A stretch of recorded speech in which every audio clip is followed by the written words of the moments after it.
राजस्थान की खबरों के लिए रुक करते हैं न्यूज रूम का, जहां मौजूद है मेरी सहयोगी Manuraj Saxena. Over to you Manu. शुक्रिया आकांक्षा और दर्शकों का स्वागत है हमारे खास सेगमेंट में। जैसा कि आपको पता है, इस सेगमेंट में हम आपको राजस्थान की खास बड़ी खबरें दिखाते हैं, लेकिन कुछ अलग अंदाज में, या यूँ कहें कि अखबारों के झरोके से। चलिए बताते हैं किस अखबार ने किस खबर को प्रमुखता दी है। आज की जो खबर है उसको लेकर आप पिछले 2-3 दिन से लगातार ये सुन रहे होंगे कि बड़ा प्रशासनिक फेरबदल हुआ है, और प्रशासनिक फेरबदल में IAS IPS बदले गए हैं, DG बदले गए हैं, SP बदले गए हैं कई जिलों के। इसके साथ ही जो मुख्य सचिव है उनसे लेकर अलग अलग विभाग के अतिरिक्त मुख्य सचिव को तक बदल दिया है। और यहाँ से जानकार ये संकेत जुटाने में लगे हैं कि अगर इतना बड़ा प्रशासनिक फेरबदल हुआ है तो इसका मतलब है कि अब मंत्रिमंडल का विस्तार हो सकता है। मंत्रिमंडल का जो विस्तार, आपको बता दें कि 6 महीने से इस चीज़ का इंतजार किया जा रहा है, और अब ये कहा जा रहा है चूंकि राज्यसभा के चुनाव हो चुके हैं तो हो सकता है कि अब मंत्रिमंडल का विस्तार हो। और इसके लिए अब पोजिशनिंग भी शुरू हो चुकी है। पोजिशनिंग के लिए क्या किया जा रहा है, जो भी दावेदार हैं वो मुख्यमंत्री आवास पर, इसके साथ ही जो प्रदेश अध्यक्ष है सचिन पायलट, उनके घर पर लगातार आवाजाही का सिलसिला शुरू हो चुका है। कोशिश यही है कि जो BSP के विधायक विलय हो गए थे कांग्रेस पार्टी में, उनको जगह दी जाए। साथ ही निर्दलीय विधायक जो हमेशा सरकार के साथ खड़े रहे हैं उनको मौका दिया जाए। तो अभी मंत्रिमंडल में कुल 25 सदस्य हैं और अब 5 और लोगों को शामिल किया जा सकता है, यानी कुल मिलाकर 30 जो है वो संख्या मंत्रिमंडल की हो सकती है विधानसभा की सीटों के मुताबिक। अब ये बहुत महत्वपूर्ण देखना होगा कि आखिरकार ये मंत्रिमंडल का विस्तार कब तक होगा। 6 महीने से एक इंतजार तो चल ही रहा है। इसके साथ ही प्रदेश की नियुक्तियां जो हैं, स्तरीय नियुक्तियां, वो भी अभी पेंडिंग है, और उसको लेकर भी अब लॉबिंग एक शुरू हो चुकी है। निकाय स्तर की राजनीतिक नियुक्तियां शुरू हो चुकी हैं। तो जो लोकसभा चुनाव लड़ चुके हैं, जो प्रत्याशी थे या विधानसभा के लड़ चुके हैं चुनाव, उनको ये उम्मीद है कि कहीं ना कहीं प्रदेश स्तरीय नियुक्तियों में ज़रूर उनके लिए कुछ होगा। अब जिस तरह से हमने बताया कि प्रशासनिक जो फेरबदल हुआ है वो किस तरीके का हुआ है, ये अब आपको हम विस्तार से बताते हैं। आपको राजस्थान में बता दें कि 66 IPS के अभी तक तबादले हो गए हैं। इसके साथ 2 DG और 8 ADG, साथ ही 2 IG समेत 19 जिलों के SP बदल दिए गए हैं। जोधपुर के नए पुलिस कमिश्नर अब जोस मोहन होंगे। जयपुर में Ajay Pal Lamba additional police commissioner होंगे और राहुल प्रकाश ADCP द्वितीय नियुक्त किए गए हैं। इसके साथ आलोक श्रीवास्तव जो हैं वो जोधपुर में DCP पश्चिम होंगे। चलिए अब अगली खबर का रुख करते हैं, और ये जुड़ी हुई है पूर्व मुख्यमंत्री वसुंधरा राजे। जी हाँ, काफ़ी दिनों से इनका नाम आपने नहीं सुना होगा। राजनीति में वो सक्रिय नहीं थे जब तक कोरोना का संकट आया हुआ था। उन्होंने खुद को भी क्वारंटीन किया था, और अब वो एक्टिव हो गई हैं राजस्थान की राजनीति में, और उन्होंने करारा प्रहार किया है मौजूदा सरकार पर, गहलोत सरकार पर, ट्वीट के जरिए। जिस तरह से महिला अपराधों में जो बढ़ोतरी हुई है और जो 3 लगभग बड़ी घटनाएं हुई हैं, उन्हीं का जिक्र करते हुए गहलोत सरकार पर निशाना साधा है। और वो पूछ रही हैं 3 सवाल। उनमें से पूछती हैं, अपराधियों के सामने हथियार डाल दिए हैं क्या।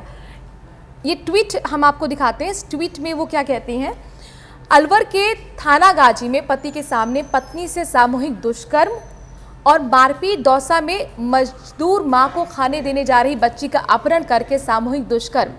तीसरी घटना का भी वो जिक्र कर रही हैं, जोधपुर की घटना। जोधपुर के फलौदी में नाबालिग से सामूहिक दुष्कर्म कर वीडियो वायरल। तो इन तीनों घटनाओं के जरिए वसुंधरा राजे ने सरकार पर निशाना साधा है और साथ ही 3 सवाल किए हैं। वो 3 सवाल भी ट्वीट के जरिए ही बता रही हैं। वो देखिए क्या कहती हैं, राज्य की कांग्रेस सरकार जवाब दे कि राजस्थान में महिलाओं के खिलाफ बढ़ते अपराध पर अंकुश क्यों नहीं लग रहा है।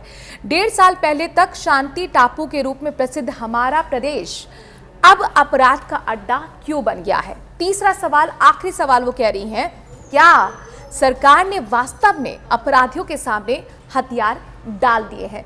तो कुल मिलाकर कानून व्यवस्था को लेकर घेरती हुई पूर्व मुख्यमंत्री वसुंधरा राजे मौजूदा सरकार को। कोरोना को लेकर लगातार खबरें आ ही रही हैं। जिस तरह से कोरोना का कहर है, बढ़ रहा है, उसमें ज़रूरी ये है कि सावधानी भी आप लोग रखें, और बच्चों को सावधान करने के लिए, बच्चों को जागरूक करने के लिए अब राजस्थान में स्कूली पाठ्यक्रम में कोरोना को लेकर पाठ्यक्रम में कोरोना जोड़ा जाएगा, और उसमें ये बताया जाएगा कि कोरोना कैसे फैलता है, लक्षण क्या होते हैं, सावधानी कैसे बरती जाए, आपको प्रिकॉशनरी स्टेप्स क्या लेने चाहिए। स्कूलों में 1ली से लेकर 12वीं तक के बच्चों को अब महामारी के बारे में ना सिर्फ बताया जाएगा बल्कि पढ़ाया भी जाएगा पाठ्यक्रम में, यानी कि टेक्स्ट बुक में अब ये शामिल होने जा रहा है, सिलेबस में ये शामिल होने जा रहा है। और अभी तो 31 जुलाई तक स्कूल बंद है, तो जब भी खुलेंगे तो माना जा रहा है उसके बाद से ये चीज़ें लागू भी हो जाएंगी।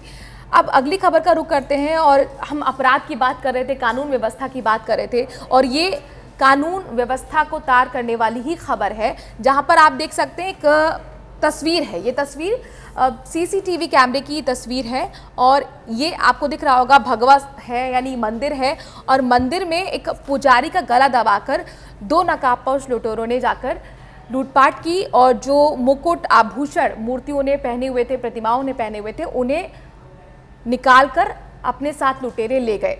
ये शुक्रवार को घटना हुई थी शाम के वक्त, जब पुजारी आरती कर रहे थे। पुलिस अभी तक उन दोनों नकाबपोश लुटेरों को नहीं पकड़ पाई है। लूटपाट मंदिरों में भी हो रही है, ऐसे में गांव वालों में काफ़ी गुस्सा है, लेकिन 24 घंटे से ज़्यादा का वक्त बीत चुका है, पुलिस के हाथ खाली हैं। पुलिस का यही कहना है कि हमारे पास अब काफ़ी हद तक सबूत मिल गए हैं, हमारे पास सीसीटीवी वीडियो है और उसके ज़रिए हम जल्द से जल्द वही रटाए जवाब कि हम लुटेरों को पकड़ लेंगे। अब बहुत महत्वपूर्ण ये देखना होगा कि लुटेरों तक पुलिस कब तक पहुंच पाती है। तो ये थी तमाम राजस्थान से जुड़ी हुई बड़ी खबरें। शुक्रिया मनु तमाम खबरों के लिए। आगे बढ़ेंगे। राजस्थान के जैसलमेर में टिड्डियों पर नियंत्रण के लिए एक हेलीकॉप्टर तैनात किया गया है, जिससे टिड्डियों पर हवाई छिड़काव किया जाएगा। अधिकारियों के मुताबिक कीटनाशक के इस्तेमाल से टिड्डियों को खत्म करने में मदद मिलेगी। इसके अलावा एक और हेलीकॉप्टर के पहुंचने की संभावना है। आपको यहां बता दें कि करीब 28 साल बाद टिड्डियों का हमला हुआ है। इससे पहले टिड्डी नियंत्रण के लिए जैसलमेर, बाड़मेर, जोधपुर, बीकानेर और नागौर में 12 ड्रोन तैनात किए गए हैं। आपको बता दें कि 6 राज्यों के 70 से भी अधिक जिलों में टिड्डियों का हमला हो चुका है। भारत सरकार ने जो हेलीकॉप्टर्स की व्यवस्था की है टिड्डी नियंत्रण के लिए, उनमें से एक अभी सार एविएशन का जैसलमेर पहुंच चुका है और उसमें पेस्टिसाइड, जैसा कि आपने देखा कि पेस्टिसाइड लोड किया जा चुका है और वो टिड्डी का जहां पे स्पॉट है, जहां पे नियंत्रण करना है, वहां के लिए उड़ चुका है। इसके अलावा एक और हेलीकॉप्टर एयरफोर्स का यहाँ पहुँचने की संभावना है, जो कि शायद आज शाम तक पहुँच जाएगा। सर, अभी आज का जो इसका स्पॉट है वो बांदा के पास 65 RD है और जहाँ पे इसकी कंट्रोल की, जहाँ पे हमारे टिड्डी के दल होंगे, वहाँ पे इसका इस्तेमाल किया जाएगा। हमारे संवाददाता रामस्वरूप हमारे साथ जुड़ गए हैं लाइव इस खबर पर अधिक जानकारी के साथ। रामस्वरूप, तो टिड्डियों का हमला जो है लगातार किसानों के लिए परेशानी बना हुआ है, सरकार के लिए भी परेशानी बना हुआ है, और अब हेलीकॉप्टर्स का इस्तेमाल सरकार इससे बचाव के लिए करने के लिए दिख रही है। बिल्कुल पहली बार ऐसा हो रहा है देश के इतिहास में कि टिड्डी पर नियंत्रण पाने के लिए हेलीकॉप्टर के जरिए छिड़काव किया जाएगा पेस्टिसाइड्स का और कीटनाशक का। 2 दिन पहले जो है केंद्र सरकार की तरफ से जो केंद्रीय कृषि राज्य मंत्री है, उनकी तरफ से वहाँ से हरी झंडी दिखा के रवाना किया गया था कि हेलीकॉप्टर के जरिए अब राजस्थान के जो सीमावर्ती जिले हैं, जो पाकिस्तान से अटैच है, यानी कि जैसलमेर, बाड़मेर, जोधपुर, नागौर, बीकानेर, ये जो सीमावर्ती जिले हैं, इन सभी जिलों के पर अभी टिड्डी के कई अलग अलग दल हैं, उनका प्रकोप देखने को मिल रहा है। तो ऐसे में वहाँ पर अब हेलीकॉप्टर के जरिए कीटनाशकों की छिड़काव वहाँ पर किया जाएगा ताकि टिड्डियों को मारा जा सके। हमने देखा कि इस बार टिड्डियों के अलग अलग दल न केवल सीमावर्ती जिलों में बल्कि राजस्थान के और कई जिलों में भी टिड्डी का बहुत बड़ा प्रकोप रहा है। यहाँ तक कि 2-4 दिन पहले जयपुर शहर में भी टिड्डी आ गई थी और जयपुर शहर के आसपास भी कई जगह गाँव में रुकी थी। अब टिड्डी पर नियंत्रण का जो कीटनाशक छिड़का जाएगा, तो उसके लिए जिला प्रशासन की तरफ से सभी जो आसपास सीमा बॉर्डर के जो गांव हैं, जिन जिलों के जहां छिड़काव होना है, तो उन सभी गांवों के ग्रामीणों को, किसानों को सावधान किया कि वो रात के समय, क्योंकि टिड्डी का दल रात को जब स्टे करता है तो उस समय ही छिड़काव होता है कीटनाशक का, ताकि उनको मारा जा सके। तो ये सभी को, किसानों को और ग्रामीणों को ये कह रखा है कि सभी लोग रात के समय खुद बाहर ना निकलें, खेतों के अंदर ना जाएं, किसी अपने पशुधन को भी खेत में ना बांधें, क्योंकि जब कीटनाशक छिड़का जाएगा तो किसी पशु को या किसी व्यक्ति को भी वो हानि पहुंच सकता है। इसलिए उन सभी को गाँव में और घरों में रहने की हिदायत दी गई है, क्योंकि छिड़काव जो है एक बड़े स्तर पे होना है, क्योंकि हेलीकॉप्टर के जरिए जब छिड़काव किया जाएगा तो एक बड़ी क्षेत्र में जब टिड्डी का दल बैठा रहेगा तो उस पर छिड़काव किया जाएगा ताकि उसको तो तमाम ये सावधानी बरतने की हिदायत सरकार ने दी है। रामस्वरूप, क्योंकि इससे पहले ड्रोन के जरिए भी इस तरह का छिड़काव किया गया और अब हेलीकॉप्टर की मदद ली जा रही है, तो कितना कारगर ये साबित होता दिख रहा है, कितनी मदद इससे एक्चुअल में जमीनी स्तर पर किसानों को मिलती दिखाई दे रही है? देखिए, ड्रोन भी ये कह सकते हैं कि ज़्यादा दूरी में वो नहीं काम आ सकता, क्योंकि रात्रि के समय जब रात को 12 बजे से लेकर के सुबह 5 बजे तक छिड़काव किया जाता है, तो जंगल में जब वो आदमी कोई होता है तो कंट्रोल करता है, तो वो पूरी तरह से उस ड्रोन को देख नहीं पाता है कि ड्रोन जो है यहाँ से उड़ने के बाद में कहाँ तक गया होगा। तो ये एक कई तरह की दिक्कतें आई थी। हालांकि ड्रोन के जरिए निगरानी रखी गई थी, ड्रोन के जरिए छिड़काव का काम किया गया था, लेकिन जितना कारगर वो नहीं हुआ था उससे ज़्यादा कारगर अब हेलीकॉप्टर के जरिए रहेगा, क्योंकि जब टिड्डी दल रात को करीब 8 बजे के आसपास कहीं बैठता है तब ये पता लग जाता है कि कहाँ से लेकर के कहाँ तक बैठा है और किस एरिया में उनका मूवमेंट ज़्यादा है, जहाँ पर वो अभी रुका हुआ है, तो वहाँ पर हेलीकॉप्टर के जरिए छिड़काव किया जाएगा तो उस टिड्डी को नष्ट किया जा सकता है। जी रामस्वरूप, आप हमारे साथ बने रहें, लगातार आपसे अपडेट हम लेते रहेंगे, आगे बढ़ेंगे। जयपुर के कस्टम विभाग ने बड़ी कार्रवाई की है और सोने को तस्करी कर ला रहे 14 यात्रियों को गिरफ्तार किया गया है। इन यात्रियों से 31 किलो सोने के बिस्किट पकड़े गए हैं। दरअसल रियाद से एक फ्लाइट में 11 यात्रियों से 22.65 किलोग्राम सोना पकड़ा गया। वहीं एसएल खेमा से आई फ्लाइट में 3 यात्रियों से 9.33 किलोग्राम सोने के बिस्किट मिले हैं। ये सोना करीब 16 करोड़ रुपए का बताया जा रहा है। आपको बता दें कि उड़ानें बंद हैं और केंद्र सरकार की विशेष अनुमति से ही प्रवासी भारतीयों को लाया जा रहा है। इस कार्रवाई को लेकर वित्त मंत्री ने भी अधिकारियों को शाबाशी दी है।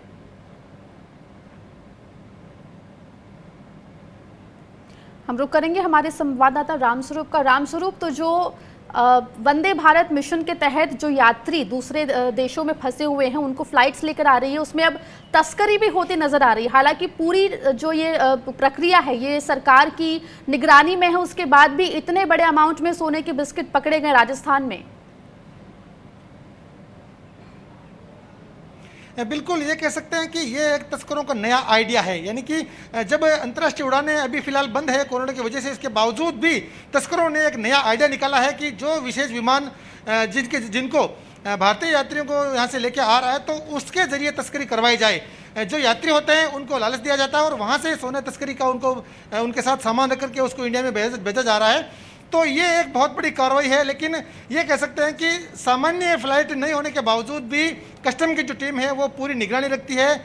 और ऐसे में जब फ्लाइट एक रात को आई थी, एक उसके बाद अल सुबह आई थी, तो दोनों फ्लाइट के दौरान भी प्रत्येक यात्री की गहन जांच की गई। जब ये पता लगा, डाउट हुआ कि इन यात्रियों के पास से जो है सोना हो सकता है, तब उनकी गहन जांच करने के बाद में साफ तौर पे पाया गया कि उनके पास में जो स्पेशल बैटरी थी ही, उस बैटरी को चारों तरफ से एक बड़ा लेप था, लेप के अंदर जो है सारे बिस्कुट जो है अलग अलग छुपे हुए थे। तो कस्टम की टीम ने उस सारे बिस्कुट्स को निकाला है और 14 लोगों को गिरफ्तार किया गया है। ये सभी 14 जो लोग यात्री गिरफ्तार हुए हैं ये सभी शेखावटी इलाके के रहने वाले हैं, जो किसी न किसी निजी काम से या मजदूरी के तौर पर जो है विदेश में रहते हैं। लेकिन अब पता ये लगाना है कस्टम की टीम को कि ये किसके इशारे पे हो रहे थे, यानी कि 16 करोड़ का सोना लाना कोई मामूली बात नहीं है। एक बहुत बड़ा गिरोह, बहुत बड़ा तस्करी का गिरोह जो है उसके पीछे है, जिन्होंने इन यात्रियों को लालच देकर के ऐसा काम इनसे करवाया है। जी रामस्वरूप, शुक्रिया।